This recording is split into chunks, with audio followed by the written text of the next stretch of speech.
ازيكم؟ معكم نهى عبد الواقي، اخصائيه نفسيه. وفي البودكاست بتاع النهارده هتكلم معاكم فيه عن الاكتئاب اللي بيجي للبنات والستات في الاوقات المختلفه، اللي هي زي وقت الدوره الشهريه ووقت الحمل والولاده. في الفيديو اللي فات كنت اتكلمت معاكم عن كل اعراض الاكتئاب بشكل عام. في الفيديو ده بقى زي ما احنا متفقين كده وزي ما هو مكتوب في عنوان الفيديو، هنتكلم عن الحاجات اللي احنا بنقول عليها دلوقتي. خلينا نتفق مع بعض ان احنا هنمسك كل حاجه من الثلاث حاجات دول وهنتكلم عنها بشكل مفصل. فهل كل السيدات اللي بتمر بظروف الحمل او الولاده او الدوره الشهريه هل كلهم هيجي لهم اكتئاب؟ هنعرف مع بعض اكتر في الفيديو ده. فخلينا نعرف بقى ايه الحاجات اللي احنا ممكن نعرفها في الفيديو بتاع النهارده. هل كل الستات اللي بتمر بظروف الدوره الشهريه او الحمل او الولاده هل كلهم هيجي لهم اكتئاب؟ هل فعلا الستات بتمر بلخبطه هرمونات شديده؟ وايه موضوع اصلها لخبطه هرمونات؟ ازاي بقى نساعد نفسنا ان احنا ما نوصلش لمرحله الاكتئاب؟ ولو فعلا في الاوقات ديت جالنا اكتئاب هنعمل ايه؟ كل الحاجات اللي انا قلتها دي كلها هنعرفها مع بعض في الفيديو ده. فزي احنا متفقين هنمسك كل نوع لوحده وهنتكلم عليه، وهنبدا الاول بالاكتئاب اللي بيجي للسيدات وقت الحمل. خلينا نتفق ان منظمه الصحه العالميه وضحت وقالت في تقاريرها الاخيره ان 10% من السيدات الحوامل هيجي لهم اكتئاب، ودي نسبه كبيره ونسبه مش قليله تماما. والاعراض دي بتكون زي خلل شديد جدا في الحاله المزاجيه، بالذات الحزن الشديد بدون اسباب، تغيرات شديده جدا في النوم، وتغيرات شديده كمان في مستوى النشاط والاكل، وتغيرات شديده كمان في الرغبه الجنسيه. طب ما كل الستات وقت الحمل بيحصل معاها التغيرات دي كلها، ايه الجديد وايه المختلف وايه اللي يخليني ان انا في الوقت ده بالذات اجي واروح اقول ممكن الست دي وقت الحمل يكون عندها اكتئاب؟ الجديد ان الموضوع مش بيتغير، بمعنى ان الست الحامل بطبيعتها هيحصل لها كل الحاجات دي كلها، بس هتقعد لها فتره صغيره قوي وبعدين هتعدي وترجع تمارس يومها بشكل طبيعي جدا. لكن الست اللي بيكون عندها اكتئاب في وقت الحمل الموضوع معاها بيختلف كتير، الوضع بيفضل ثابت ما بيتغيرش، يفضل على نفس الوضع، على نفس الوضع في التغيرات المزاجيه لمده طويله، على نفس الوضع في الجزء اللي له علاقه بالزعل الشديد لمده طويله، لخبطه النوم لمده طويله. في اللحظه اللي زي كده لو انا حاسه ان الموضوع فعلا داخل عندي على اكتئاب وان انا محتاجه ان انا اطمن، في اللحظه اللي زي دي ما اترددش، ولو اللحظه ان انا فعلا اروح للعياده النفسيه. ولو انا بقى متخوفه من الادويه فالعلاج النفسي هيكون حل لطيف جدا في الوقت ده. ولو انا حالتي شديده ما اترددش ان انا اتكلم مع الطبيب بتاعي، ان انا هفهمه ان انا محتاجه ادويه تناسب فتره الحمل. دي كده باختصار كل حاجه تخص الاكتئاب وقت الحمل. طب ايه هو بقى الاكتئاب اللي بيجي بعد الولاده؟ كل بقى الاعراض اللي احنا اتكلمنا فيها اللي هي زي خلل شديد في الحاله المزاجيه او النوم، التغيرات بتاعه النوم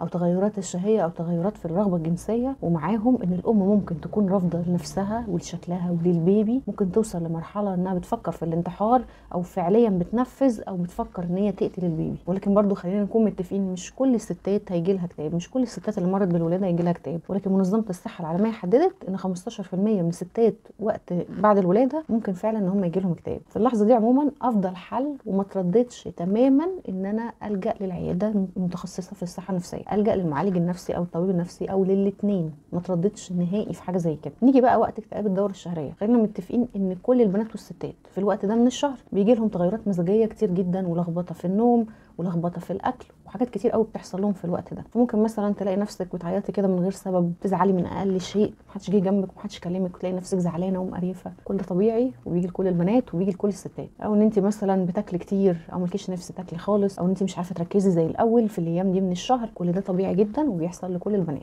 امتى بقى اقول ان ده اعراض اكتئاب؟ الاعراض دي استمرت معايا مده ما تقلش عن اسبوعين او 3 او شهر متصل، والاعراض دي ما بتروحش، ده بتزيد، في اللحظه دي انا فعلا محتاجه ان انا اروح للعياده النفسيه. نفهم بقى من كده ان بسبب لخبطه الهرمونات فعلا الستات هي اكتر عرضه للاكتئاب. الستات والبنات هي اكتر عرضه للاكتئاب. طب ازاي بقى ان انا اساعد نفسي ان انا ما اوصلش لمرحله الاكتئاب دي على قد ما اقدر؟ طبعا الجمله اللي انا دايما بقولها، الانتظام على الروتين الصحي. الروتين الصحي ده زي النوم بشكل منتظم، وان انا انام في مواعيد مظبوطه، انام بالليل واصحى بالنهار، اكل اكل صحي. مش محتاجه خالص ان انا ابقى عامله زي الناس اللي بيروحوا الجيم وبيلعبوا رياضه قويه جدا، مش محتاجه ان انا اعمل كده، بس احاول اظبط الاكل بتاعي على قد ما اقدر، احاول ان انا امارس اي رياضه خفيفه. مش لازم خالص ان انا العب رياضه لو مفيش امكانيه لده، لو ما عنديش وقت يسمح لده، لو انا نازله اي مشوار، سواء كنت بروح شغل، هشتري طلبات للبيت، ايا كان، استغل المشاوير دي في ان انا بنزل وبتمشى وبحرك جسمي. مش بس كده، كمان اعمل حاجه تساعدني ان انا اكون مبسوطه وادخلها في الروتين بتاعي. اي حاجه حتى لو كانت بسيطه، اي حاجه تحسسني ان انا مستمتعه ومبسوطه احاول ان انا اعملها وادخلها في الروتين بتاعي. الجا للمساعده والدعم، ما اتكسفش من حاجه زي كده، دي حاجه ما تعبنيش. كل الناس لما بتحس ان هي محتاجه لمساعده بتلجا للمساعده، فعادي خالص الجا للمساعده واقول كده للشخص او للحد اللي انا محتاجاها او محتاجاه لمساعدته، اطلب المساعده من غير كسوف ومن غير ما اتضايق ومن غير ما اجي اروح اقول انا الست او البنت الخارقه اللي تقدر تعمل كل حاجه.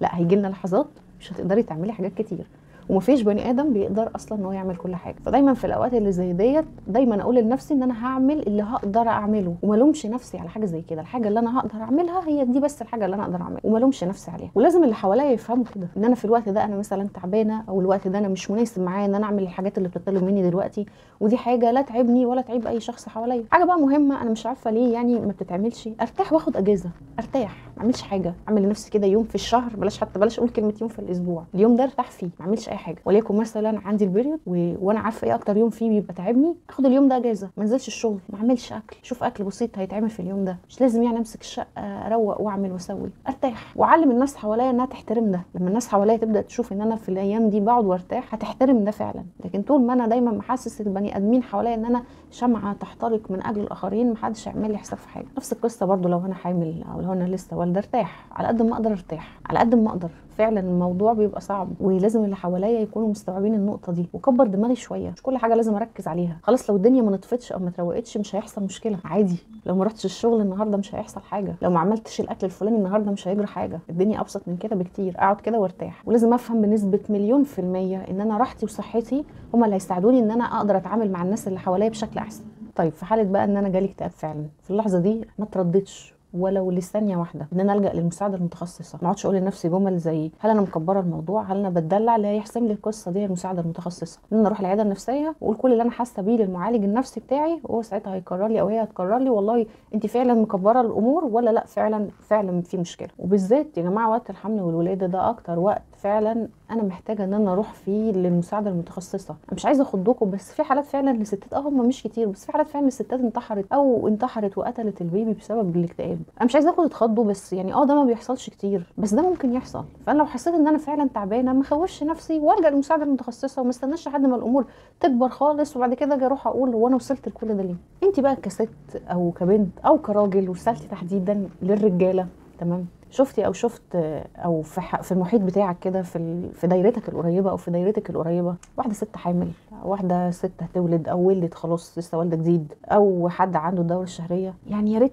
نخف عليهم شويه. مش لازم كل الحاجات اللي احنا عايزينها تتعمل دلوقتي حالا، نخف كده شويه ونكبر دماغنا عليهم شويه. يعني لو لقيت كده البني ادمه ديت زعلانه من غير سبب، ما تعرفش تقول لها كلمه انت نكديه وبتنكدي عليا، راضيها والله هتتراضى، راضيها وعدي الدنيا كده ومشي الامور، هتلاقي الامور بتمشي. مش لازم طلباتك كلها تبقى تتلبى في الوقت الحالي، ممكن تصبر شويه وهي هتشيلك ده، هتشيلهولك وهتشيلهولك كتير قوي كمان. ولو انت نفسك لقيت الاعراض دي موجوده عند مراتك او عند اختك او عند والدتك لمده طويله ما تقلش عن 3-4 اسابيع، خدها واديها للعياده. مش عيب خالص ان احنا نروح العياده النفسيه، والله لو انا فعلا محتاجه لده مش عيب حاجه زي كده. واهم حاجه ما تحسسهاش ان هي عبء عليك في اللحظات اللي زي كده وفي الاوقات اللي زي دي، ان ده اكتر وقت هي فعلا هتكون محتاجه لك فيه. وبس كده، دي كانت كل حاجه في البودكاست بتاع النهارده. اشوفكم ان شاء الله في البودكاست اللي جاي، وما تنسوش ان انتوا تعملوا لنا لايك وشير للفيديو عشان نعرف كل الناس باكتر معلومات ممكنه عن الاكتئاب. ما تنسوش ان انتوا تدخلوا على الويب سايت بتاعي عشان هتشوفوا فيه كل جديد له علاقه بالاكتئاب وبغير الاكتئاب.